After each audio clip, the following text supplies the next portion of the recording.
23,000 minus 23,000, right? Minus so 23,000. So that's like 100 and some odd thousand, job swing to the negative. So building these agents and then they're putting themselves out of business. That doesn't sound very smart to me.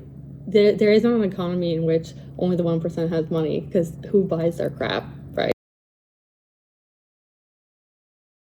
So, hi everybody, Tom out here from the Bohemian Swarm AI podcast. And yes, we're actually in the same spot today.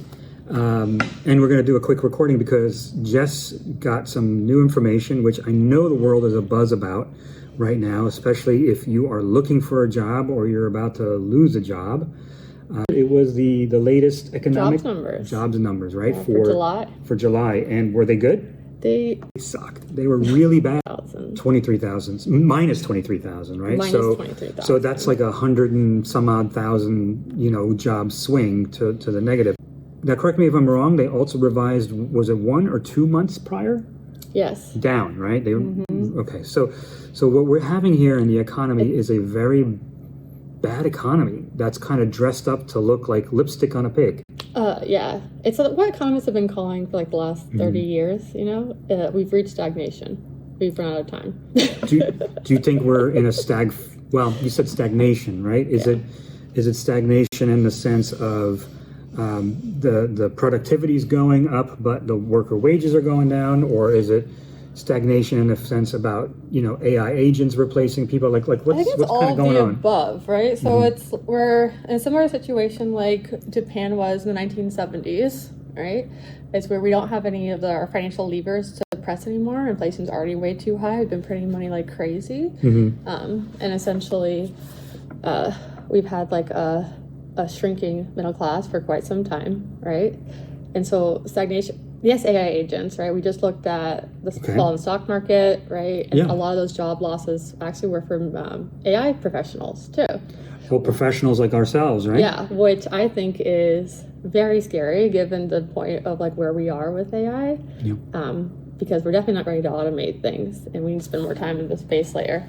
But well, that's a good question, right? I mean, or at least this is what I'm trying to wrap my head around is. So we have a bunch of really smart AI workers, whether they're developers, and they're building all these wonderful tools. They're building these agents, and then they're putting themselves out of business. That doesn't sound very smart to me, does it? Or is that just a byproduct of getting rid of like low-hanging, cheap labor or stuff that we can automate? Like, what do you think it is? I think a lot of it's like coders, right? With Claude Cowork and Cursor and all these things coming out. Right, but I think it's exactly what you're kind of saying and talking about, which is we're not thinking about the long-term impact, right? And we're not thinking about what's like actually in the behest of us even winning the AI game. Right? Yeah. So they're cutting a lot of people that think that they don't need to, because they're trying so hard to compete with each other, right? And the reason but the whole problem comes back to the primary problem with the jobs number, right? Which is that we don't have a middle class anymore. And we set policy in the 1970s and 80s, essentially with a gut punch. We hollowed out. A slow bleed to death gut punch the middle class, and we're too afraid to talk about it. I mean, just without talking about the jobs numbers, how many millennials and maybe even older gens, but I do know from a lot of millennials that I'm very good friends with, is that they're struggling to even, buy their first house. And as we know, the American dream was really having your place, having your little house and raising your family and doing whatever you need to do, right? To do that. And it's really out of reach. Like last time I checked a couple of months ago, the median house price was like $450,000, and that was on the Federal Reserve data. Right? Yeah, so that's essentially 10 years of the average salary. In the 1950s, it was a 2-year gap. Yeah. Right? So that's the difference. That's what purchasing power parity is, how much you can actually buy with your money. And the reason it's weak is because we've essentially been using the Fed and inflation to try to stimulate the economy, because we gut punched the middle class and are trying to concentrate wealth at the top in capital, right? And that's what this shift is seeing as well. And what scares me about the jobs number is not just like the 104, 100, whatever K miss, but it was how many moved out of not even looking anymore. The actively looking is the lowest level it's been since the 1970s. So what is that? That's called the workforce. 61%. Yeah. That's the workforce participation rate. Yeah. And not actively looking. Or not right? actively looking anymore. So why would that mean, like, they can't find anything, or are they either too old, or, I mean, what? They're exhausted. They're trying small businesses. They're trying whatever, or they're taking a break, or they're just learning how to live on the government subsidy. It's like, who buys things? And who spends all the money? Right, the people who have to. And so that money now that wasn't before, it's not getting funneled back into the economy, right? So if I understand it correctly, That's because we have failure. Yeah, so we have a lot of people that are not participating for whatever reason in the job market, right? That's costing money to us, right? As like a stealth tax, right? And you said it's $1 billion? No, we just added $1 billion. With this miss. We're missing $1 billion in tax revenue. Because of the jobs number, we're going to be adding at least 1.2 to 1.3 billion to the tax revenue because of this miss. Oh man! As they try to invest more money into capital, right, to automate this. So essentially, they're doing everything possible to ensure that the American economy defaults and we could have like a bankruptcy. As an economist, that's what it looks like. The good Americans wanting to work, not finding a job, while we're simultaneously automating a lot of the jobs that Americans used to have and not hiring them anymore. So I think we're getting to a breaking point. I think we have a massive problem. Same thing when you have so many people unemployed and so unhappy for so long. I've known many miserable people that are just they're just tired of working. Oh, and they also are using social media. Like our leaders across places are using social media to instill fear, right? There's a lot. And that backlashes. That only works for so long. I mean, we're looking at like Civil War times again, right? And like what was the strategy there, right? Economic harm. Right? Yep, to punish one side over the other. To win the war. What do you think China's going to do to us when they come to repossess us and we have literally nothing in the tank? Well, so China has some other issues as well, but I'm just saying, it's like any threat, right? Any of our whatever. We cannot be this vulnerable as a country in a time of this like radical innovation and change. So I'll give you an example.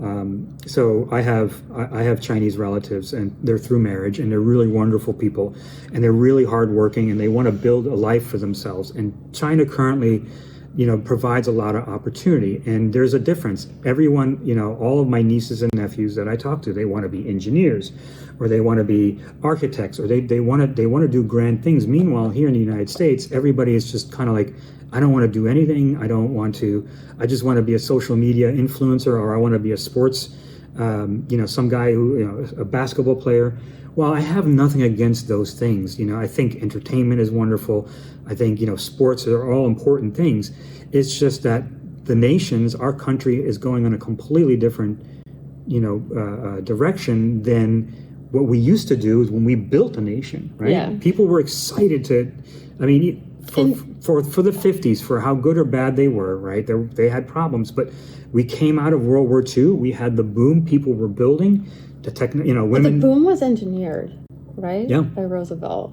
Yeah. Like no one's engineering a solution right now, except for the tech leaders are. They're developing a solution. But remember why did FDR and the New Deal and the WPA and the CCC, all those different things came out of what? They came out of the Depression. Mm-hmm. And what caused the Depression? The same old casino that's happening now. Yeah, but what do? They put money in the average person. Right? Yeah. They got home ownership. They instilled blah blah blah. Right? And I know they built a middle class. They built a middle class. They built a middle class. And we have essentially a leadership that essentially is thinking that they can automate this and that they don't need to replace that. They're going to try to replace the middle class. Yeah. Meanwhile, definitely. All of the people that escort her out. Yeah. But essentially, this is one thing I think that hasn't been like discussed as well. It's like, all right, these job numbers, right? They're laying off all the coders and stuff, right? Because they think that they don't need that skill anymore. Meanwhile, we know that we can't harness or control AI, that they're escaping the models, right? So go get rid of the best people who have the capabilities of being able to help you do that, right? And then these are people who are not like people like coders who have been having good careers. They're in the higher level of the income bracket, right? So, and I'm guessing they thought that wouldn't necessarily be that much of an impact, but watch the brain drain in the next 2 months, 3 months, because those people have options. Europe, China, wherever, Australia, wherever. Yeah. So we're not only just like not making it possible for us like energy consumption wise, we're like intentionally trying to ignore the fact that like there is not an economy in which only the 1% has money, because who buys their crap, right? That's the big thing, right? That's what I'm always wondering. And I think in general, the average red-blooded American, wants to work, right? Because there's honor in work and hard work. They want to be able to feed their family, right? And they're going to want to take a vacation every once in a while. They're not asking for a lot. And what we're doing is based on how the economy is currently shifting, is that we're starting to take that away from them. And what's that saying? We're not starting to. We started to in like the 1960s with Nixon, 60s, yeah. And then like his policy set up for Reagan, right, which was a total sham. Reaganomics is the worst thing that ever happened to the American public ever, and that's what the data says. But essentially, what we're doing, right, is like we're eroding people. We're essentially telling people that we don't have constitutional rights that are enforceable. Yeah. We're rolling back like 60 years of women's rights, right? We're making it impossible for them to feed their kids, and then we're telling them go have a child, right? Or we're like banning abortion and things. So like it's essentially going to create enormous incarceration and poverty issues and crime across our country, just like we saw in the 1900s, right, or the early 1990s. Yeah, right? yeah. And so it's like we have to, like, we as a public, right? Like, I don't want to see this country like go down in flames in the way that it's being. That's what's happening. So it's like, what are we going to do? Because this is a huge problem. I'm a child of immigrants, and when my parents came here, they were excited. They came here in the '60s. They were excited to be in the United States, and they built their little slice of paradise, right? And so they instilled that work ethic and those ideals in me. And at that time, growing up, the United States was still a place for me to go ahead and build things. I became an engineer, and I went and got my MBA, right, and built my family. But now I'm looking at it, like, especially my kids, looking at it, wondering, like, are they going to have a job? Like, when my daughter started her college, the degree that she was in was still safe against, AI. But now, within the past 2 years, I'm wondering if she's going to have a job when she gets out. And she's young, she's energetic, she wants to go ahead and take the world on, grab the bull by the horns of the world. But I wonder, and then same thing with my son. My son asked me the other day, he goes, Dad, I'm going to go through college. Will I even have a job to come out? And I said, yeah, you probably will have a job, right? Because you're cheap, because you're entry level. But what about those mid-level to upper level people who have been in the industry for 20, 30, 40 years, right? They're peaking, they're at the top of their game, and all of a sudden the rug is being pulled out from underneath them, just like we saw in those numbers.